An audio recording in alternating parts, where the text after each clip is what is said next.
Period অনিয়মিত হওয়া বা পিরিয়ডের সময় অতিরিক্ত ব্যথা হওয়ার পিছনে আসলে কি কারণ রয়েছে?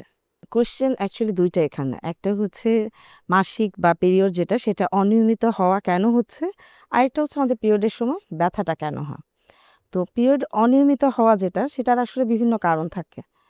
১ম যাদের আসলে ১ম মাসিকটা শুরু হয়, টিনেজার যখন থাকে ১৩-১৪ বছরে মাসিক শুরু হয় তখন কিন্তু আমরা বলি যে নরমালি ১ম ২-৩ বছর একটু ইরেগুলার হতে পারে। হ্যাঁ? সেটা নরমাল। তো আস্তে, আস্তে যখন সে আ সময়টা পার হবে তখন দেখা যায় মাসিকটা নরমাল রেগুলারাইজ হয়ে যায়।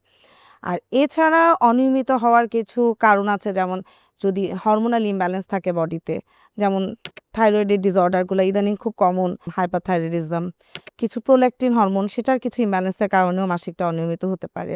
কিছু এন্ডোক্রাইন ডিজিজ যেটা আমরা আগে বলতাম যেমন পিসিওএস বলতাম, এখন রিসেন্টলি আমাদের নামটা চেঞ্জ হয়েছে। আমরা এটাকে এখন পিএমওএস বলি, হ্যাঁ? পলি এন্ডোক্রাইন মেটাবলিক ওভারিয়ান সিনড্রোম। এটার কারণেও কিন্তু পিরিয়ডটা ইরেগুলার হতে পারে। আবার অনেক সময় দেখা যায় যে কারো ওজন কম বা ওজন বেশি থাকে।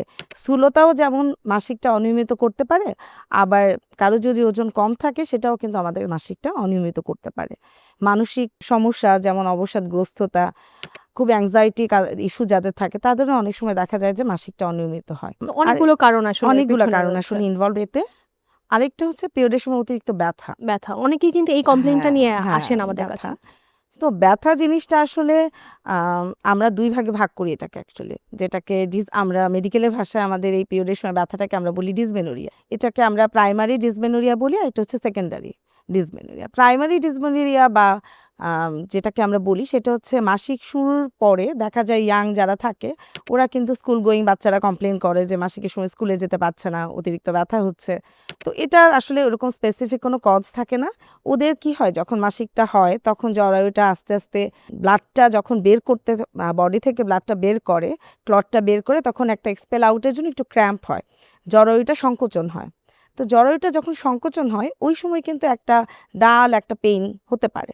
এটা আস্তে, আস্তে ২-৩ বছর পর দেখা যায় ঠিক হয়ে যায়। আর আরেকটা হচ্ছে সেকেন্ডারি ডিসমেনোরিয়া যেটা আমরা বলি সেটা কিন্তু দেখা যায় ওরা পেশেন্ট এসে কমপ্লেইন করছে যে আমার তো কখনো পিরিয়ডে ব্যথা ছিল না, হঠাৎ করে এরকম ব্যথা। সাধারণত দেখা যায় ২৫-৩০ বছরের মানে পরে লাইফের যে একটা হ্যাঁ, সময় এসে গ্র্যাজুয়ালি ব্যথাটা একটা সে সময়। তো এটার এক্সপেরিয়েন্স অবশ্যই কোনো করছে। না কোনো কজ থাকে। যেমন অনেক সময় জরায়ুতে টিউমার আমরা যেটাকে ফাইব্রয়েড বলি। তারপরে জরায়ু বা ওভারির কিছু সমস্যা, এন্ডোমেট্রিওসিস, অ্যাডিনোমায়োসিস এই সমস্যাগুলোর কারণে ব্যথাটা হতে পারে এবং সেইটা আসলে পরীক্ষা-নিরীক্ষা করে দেখতে হবে যে কি কারণে আন্ডারলাইং ব্যথাটা কজটা হচ্ছে। তখন আন্ডারলাইন আপনারা কজটা খুঁজে বের করার ইভালুয়েট চেষ্টা করতে করেন হবে। এবং সেই অনুযায়ী পরবর্তী হ্যাঁ, ম্যানেজমেন্টটা দিয়ে অবশ্যই। থাকেন।